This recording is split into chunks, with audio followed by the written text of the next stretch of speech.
somehow still have to eat also in this 45 minutes. Oh, I mean, I ate already, but sorry, you can eat while we're talking. I don't care. That's fine. I had yogurt. So we're live. We're going to talk a little bit about what's going on. There's a ton of stuff happening this week, and we have an super exciting episode next week, and we want to be able to focus wholly on the issue of redistricting. So yeah, we figured we'd this week. So we decided I was going to do a post of like a Friday wrap up of everything happened this week, and I text Sky this morning while I was walking my dog, and I was like, let's just go live on our lunch breaks, and because I feel like I speak better than I write, if that makes sense. So I've been, doing a deep dive into a lot of this. I haven't read the whole stimulus bill. I'm not that big of a nerd, but like thousands of pages. It's massive though, too, right? I've been in training for 2 straight days, so I have no idea what's going on. So this is a great learning experience. In the words of Joe Biden, it's a big fucking deal. It's hell yeah. Big deal, and I don't know. So first, let's rewind though, because other big deals that happened this week. We had 2 major appointments to Biden's cabinet. Marcia Fudge being one of them, and she is a former Ohio congresswoman. Now she is going to be the Secretary of HUD, which is an excellent role, and I think she'll do big things for HUD. So that's exciting. And then second is Merrick Garland was appointed to the Department of Justice, and I think we all remember that name from when he was Obama's nominee for Supreme Court of the United States, but because Mitch McConnell is a dickhead, that didn't happen, and we got Neil Gorsuch instead. So people are saying like this is Merrick Garland's redemption or whatnot. So good for Merrick Garland. I think he is going to be fine at the DOJ. So these are pretty big appointments. And so that was excellent to see this week moving forward, or as President Biden says, building back better. So here we are. And so on that topic, the stimulus bill was finally passed, $1.9 trillion stimulus package. And President Biden signed it into law yesterday, which was earlier than expected. They thought it was going to happen today. So I don't know much about this, but I do know, I saw something on Facebook and David told me this morning that stimulus checks could hit as soon as this weekend. Yeah. Yep. Oh, and you know what's about these two? Joe Biden's signature will not be on it. Trump made a big deal about his signature being on all stimulus checks. I don't know if you remember that. Joe Biden does not care. So you have someone who isn't an egotistical fucktard. Yeah. No, I mean, couldn't say that. Sorry. It's true. We're on our lunch break. So I think everybody is aware of that. Like most Americans are getting a $1,400 stimulus check. I know there are some people that are still upset because Joe Biden did promise $2,000 checks, but I think they're I think what they're saying is when they promised that, then we got 600 check. And so this is like brings us to that's how they're trying to justify it. Whatever. Let's not get into that argument. But $1,400 is coming to most Americans. And I think that's what everybody's focused on. And what I haven't seen very many people talk about, except a tiny bit in our Girls Facebook group, they have this bill expands the child tax credit by 4 times or something crazy. Oh my gosh. Parents are going, if you have a child, you are going to get up to $300 a month for a year. What? Yeah. So each child, $300 extra. It's a tax credit, did you say? Yeah. Well, it's the child income tax credit that's being expanded. Cool. So you're just going to get a check. Oh my gosh. That is huge. It is so huge. And so there are some stipulations on like the age of the kids and how many kids you have. Because I think if you have 12, you're not going to get a check for all 12 children. And then there's also like an income ceiling, but I think it's the same as the income ceiling for the stimulus checks as well. But it's so crazy that this was included in there because like poverty experts have been talking about this for years, that this would help so many families. And it's always been such a long shot. Like it's always been like, oh, it'll never happen. It'll never happen. Yeah. And so, and this will, I remember in hearing conversations leading up to this will cut the child poverty rate in half. like almost immediately, right? 1 in 7 children are in poverty, and it is going to cut that in half. Like, this is going to be life-changing for so many families.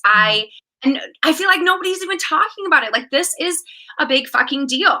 This is going to be so great for kids and families. It's I mean, can you imagine a stay-at-home mom or a single mom who has 3 kids now going to get maybe close to $900 a month extra from the government? Like, that's huge.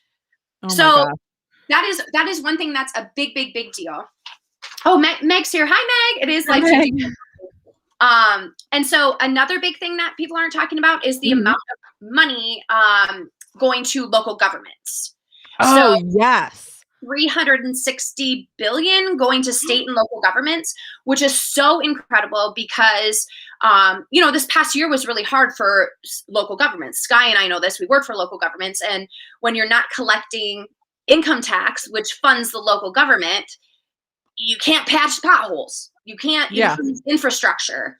And so having this money included in this stimulus package is going to be huge and going to be able to allow cities like Toledo, like so many cities, to be able to invest in infrastructure that has been sort of neglected over the last few years. So, and if y'all states are like Ohio, our local government funds have been slashed for years. I mean, like our Republican governors and the Republican administration have been gutting the local government funds, you know, long before the coronavirus happened. So this is a huge thing for local government funds. That's awesome. So, I mean, those are the kind of the highlights of the bill that I think that people aren't really talking about, because I know everybody like really wants their $1,400. I mean, I do. Sweet, yeah. And I hope people spend it on frivolous things like, you know, housing and rent and groceries, or whatever the Republicans are saying. Water bill. Right. I think one thing that I do need to mention, 0 Republicans voted for this stimulus bill. I did see this morning as I was, you know, scrolling through my morning stroll through social media, is that 0 Republicans voted for the $1.9 trillion stimulus bill, but 278 Republicans voted for the $1 trillion tax cut for corporations and the rich people. Yeah. That tells you something. So hope you'll remember this. We definitely need to remember when people are saying things like, both parties are the same. It doesn't matter who you vote for. Both parties are the same. They are not the same. And I hope you also remember that when a Republican is asking for your vote.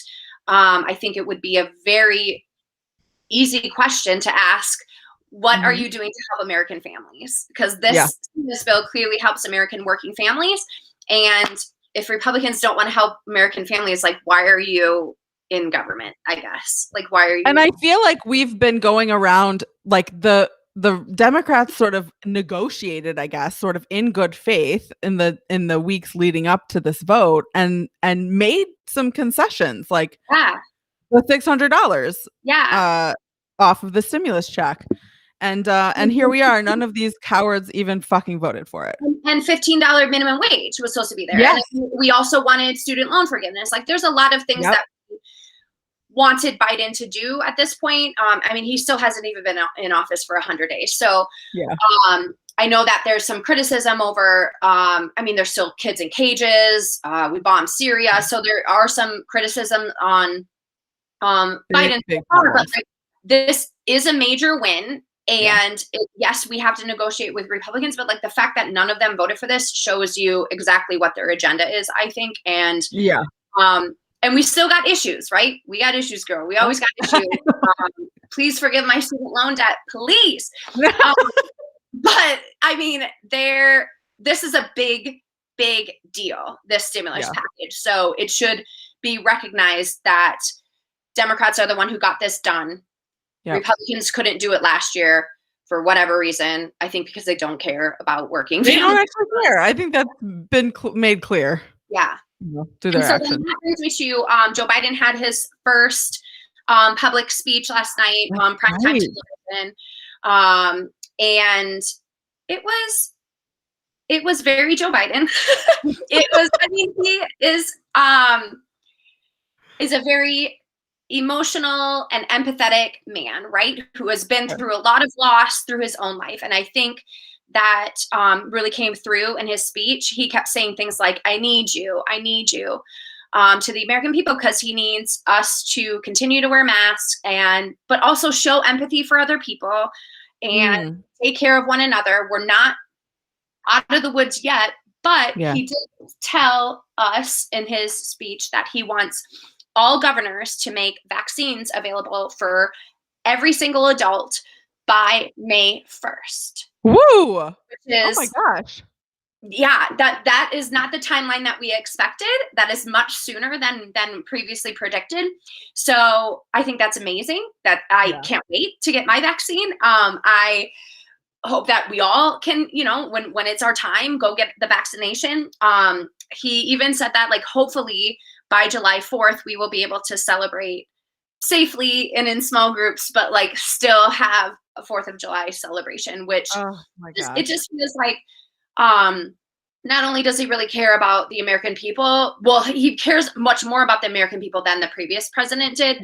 But it just feels like we're finally at this turning point where it's like, okay, maybe we are, like, it's springtime, the birds are chirping outside, it's sunny. And finally, the sun. Like, now it's like, okay, we might be able to have like a small party for 4th of July. It's something to look forward to. It's just, it's been tough. Yeah, good. Oh my gosh, that's so exciting.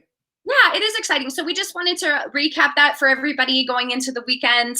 So you do have a little hope, and I hope the weather's nice for everybody. Happy Friday. Yes. We'll see you all Monday. We have a really great guest that'll be on the pod Monday. Her name is Katie, and she is a redistricting expert. So she's going to talk to us about how the lines are going to be redrawn in Ohio, but also a lot of other states, and like what that could potentially look like and what the impact could be on some congressional and state races. So I'm excited. So excited. We've been talking about this really from the beginning of this podcast, talking about how important redistricting is and how many different things it affects. So I'm super excited to do a deep dive. Yeah, deep dive into gerrymandering and redistricting. I think it'll be exciting. Yeah. We've got some other exciting guests lined up too coming up, but we wanted just to give you a brief recap because a lot happened this week, and it's exciting stuff. Exciting time. We've got issues, girl. What a time to be alive. Happy Friday. Right. I need to go eat a bagel. Okay. Love you. Bye, everybody. Thanks Love you. Bye. See you later.